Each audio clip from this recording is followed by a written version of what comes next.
आज हम बात करेंगे मूड डिसऑर्डर्स पे। Mood disorders in teenagers.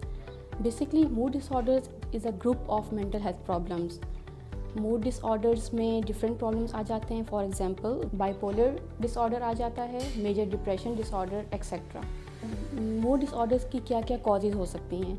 Due to imbalance of such neurotransmitters किसी भी इंडिविजुअल को, टीन एजर्स को जो है वो मूड डिसऑर्डर हो सकता है। Second important cause is environmental factors. Environmental factors, for example, any long lasting stress, any unexpected life event.